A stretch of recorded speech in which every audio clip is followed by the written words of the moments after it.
Hi, it's Gene. After that great support I got from my first series on my thoughts, I think 17 people watched my video, so I think I do another one. Geez, I got the Brent Favre looking look going on right now. I actually met him probably 7 years ago, 8 years ago, when my son got his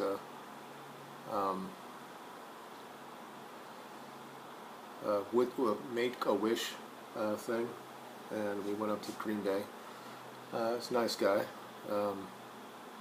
Not my greatest player ever, as far as you know. But what I do remember is he had huge hands, and I have, probably 8 normal size for somebody who's 6'2", but his feet or his hands were probably another inch bigger. So that's probably why he can throw the football ball so well compared to me. So, like I said last time I talked a couple things, and I got 7 or 18 people I guess viewed my video, and I figured I'm gonna try this once a week. So there's a couple things I want to talk about. Abby Dawson. I don't know if you guys are aware of this. At Kennesaw State University, there was a man that was waiting to see an advisor, and the video is online, and I'll try to link it for you guys to see it. And basically, he was called to be an harasser because he's sitting there waiting to talk to somebody. Now, of course, I talked to my wife about this. My wife works in guidance in the high school level, and she started saying there might have been some reasons that people would have felt harassed, like if he didn't have an appointment and he was doing it all the time, and things like that. And I looked at her and I said, this is the problem, that the colleges especially have become more feminized. And I hate to say that word, but it's true. These little quote-unquote terms like harassed, uncomfortable, because that's what my wife said that too. He said you might feel uncomfortable if you're somebody who's waiting in the waiting room for you. And the question is why people feel this way, and there's a reason why that people feel this way. It's not because all of a sudden in the United States that it's not safe to be a woman. It's because we've instilled this fear to women based on the dogma that feminism has given them, that all women are victims. So well, my wife, who I would never consider a victim type of person, she's like an alpha person, says things like to me, that I know that she's been indoctrinated at some point, and that's too bad that she would ever think that way. Of course, she wouldn't look at the video, and when I bring up stuff like this, she rarely does this. She doesn't want to, I guess, not to support my belief, just doesn't want to find out about it. She's a lot of women that say things, they just believe whatever they hear, and they don't want to research it. And there's a reason why there's a difference between men and women. Most men, not all men, some men will just follow along in some sort of ideology and will believe it all the time, but a lot of us will go and actually research things. Going back to this case, and you'll see it in the video, the guy was waiting, and he talked to the receptionist, and the reception said, well, the actual advisor that he was going to meet, wouldn't be ready for about another hour, and he needed to fill out something for that. But he said, that's fine, I'll just sit here and wait. And I guess because they don't like people waiting in the waiting room, which is kind of strange, she went back and talked to Abby Dawson. Now, Abby Dawson was something that somebody he had problems with before. And if you look on the website, or if you research it, you'll see that he had some email exchanges with her. And she obviously has an issue. And this is the problem that I want to get to. Do I think that the Abby Dawson should be fired? I'm going to say no at this point. What needs to be found out, and they're going to investigate it, probably try to get it underneath the news so they can go on with it. But he also talked to the supervisor of that and was told something like he should go to a different school because he wasn't getting the type of service that he wanted to have. So if that's actually happened, then the person that said that obviously has a culture there where they don't really help kids or young adults. The question I would ask is, why would somebody be in this type of job?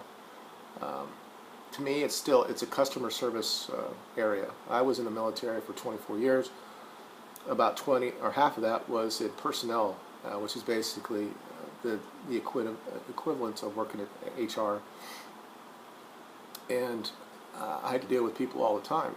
And there are some people that you meet, that they're not very smart, but you still do what you're supposed to do for them.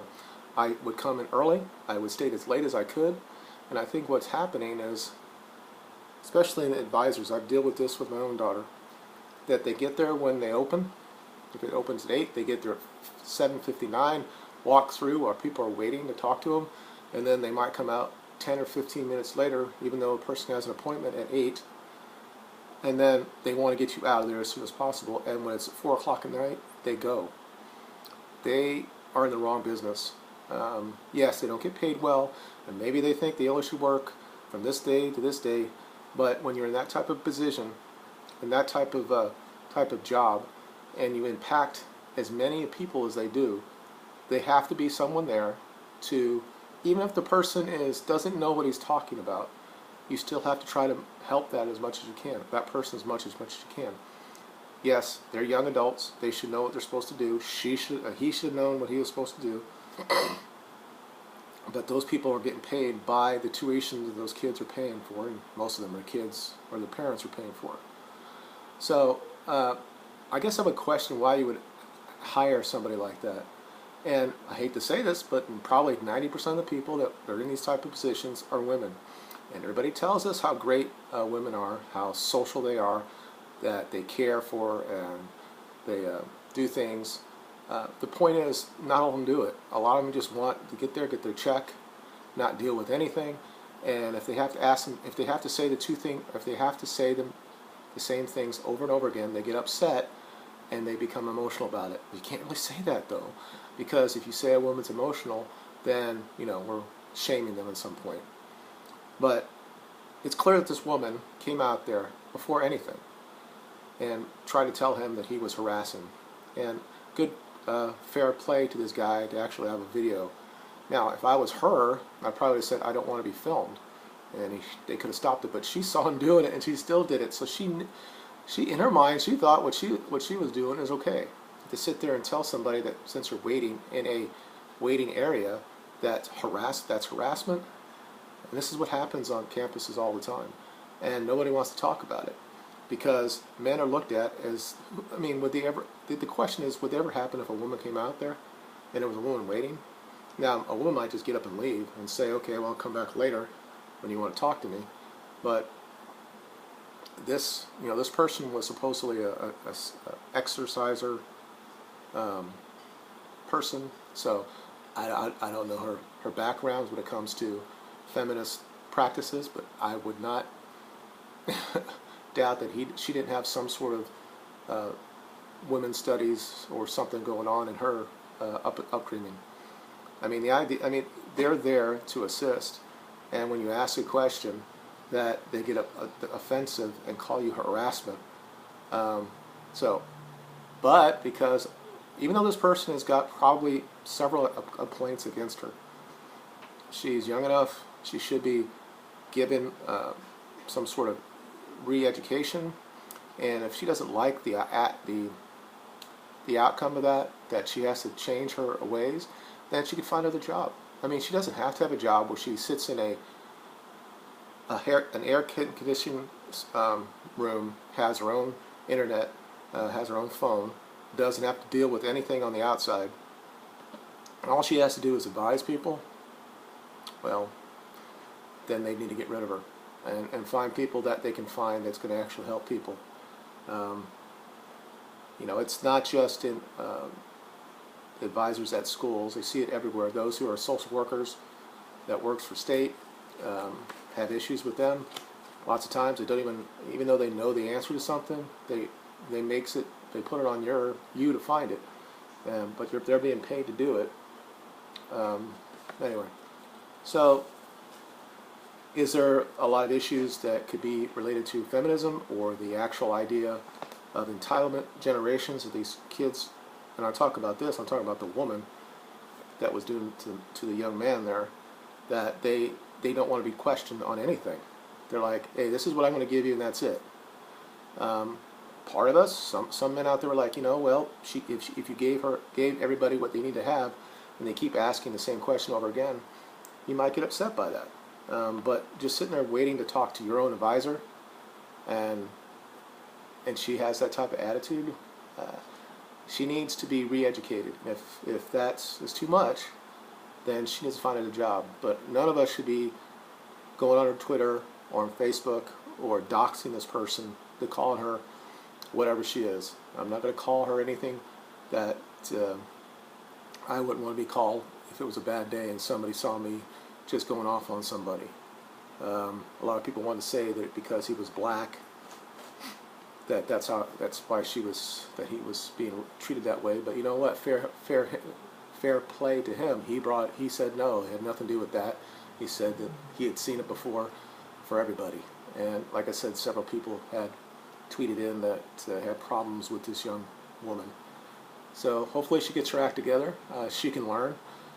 If she wants to be in what I consider a customer service type of vocation, where you have to deal with all type of people, if she can't deal with it, she can go do something else. She can be a researcher.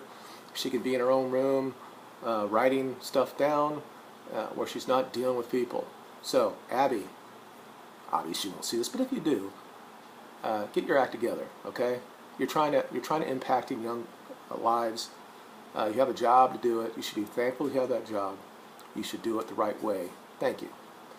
Also, I want to talk about this little, I doubt that many people on here, unless you're MRAs, that know about the whole thing about Fury Road, Mad Max, and the quote-unquote MRAs boycotting it.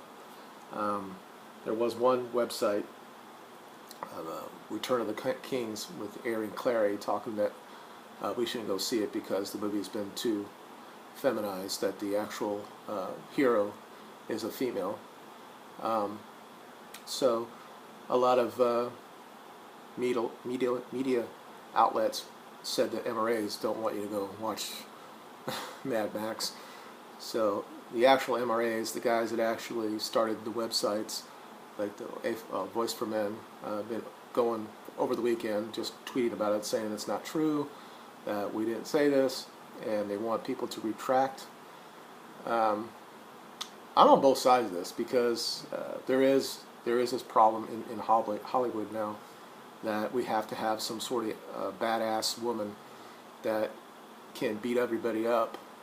Is it not real? Of course, it's a movie, but it's everywhere on TVs. Every shows that you see, it seems like there are a lot of women that are in power. A lot of them have these great abilities, and they're the ones that always look like the ones that have the common senses all the time. And I'm okay to a point, but and I know TV is not reality as well, but people watch this stuff and they might start believing it. There's a TV show in TV in Britain called Broadchurch, and I watched last year, and I thought they were pretty good. Everybody had their own issues in the movie, both men and women, but this year they're going to court for something, and the judge is a female. Both of the lawyers are female. The person that runs the cop thing is a female. And I'm like, if I actually researched this and just how much that would actually happen be, if I look at the odds that all this at one time would happen, would probably be over 1,000,000 to 1. The idea that there are that many women that are running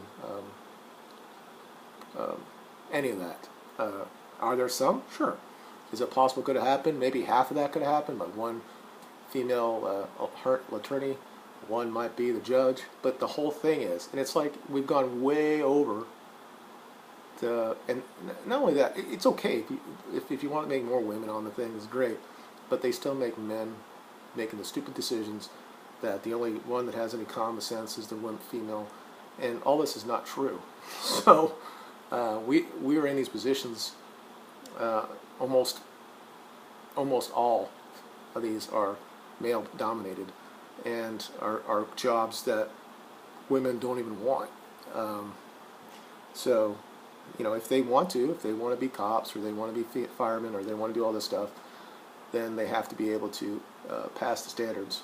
And unfortunately, in some places, they're making the standards lower, and people are going to get hurt, and no one's going to care about it until someone gets hurt.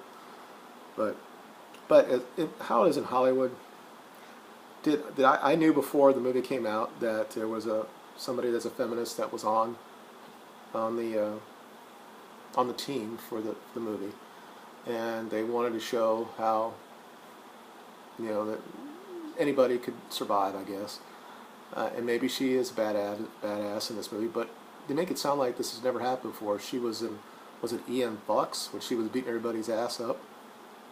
I'm talking about Charlize Theron. I think the only real great actor she ever did was she did one about Eileen Warnes, where she actually killed people.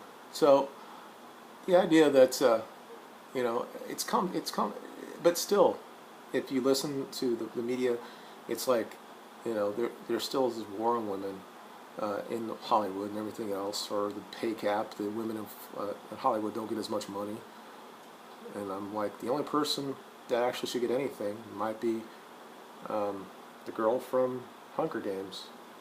I mean, her movies make a lot of money, and people are going to go see her, so she should get more money, and that's how it works in Hollywood. It's not based on whether you have a dick or you have boobies. It has to be, if you brings your fans and people want to see you in a movie, you get more money for it.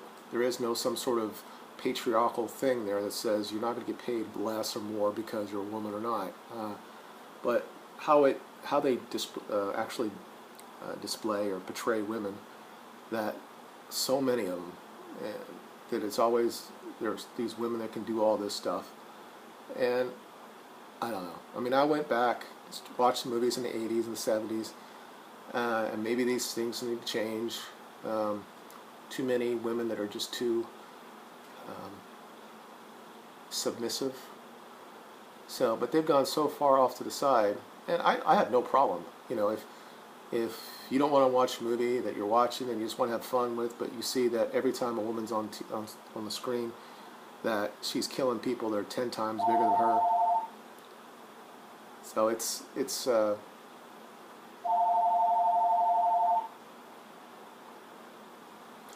well, what should I do with that?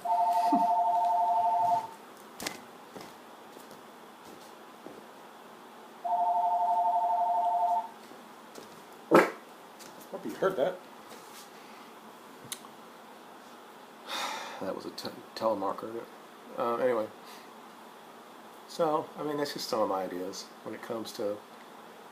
I mean, it's clear. I mean, you know, almost all the sitcom shows men being doofuses. It shows all the women know, the ones with all the common sense. Almost all the commercials that have that. In Hollywood, it's the same thing. Every movie I want to watch always has some unbelievable thing that these women can now do. And it's, you know, I think that it really got me upset when I saw this new one. That's CSI, Cyber, whatever. And that's that crazy-ass woman, I think.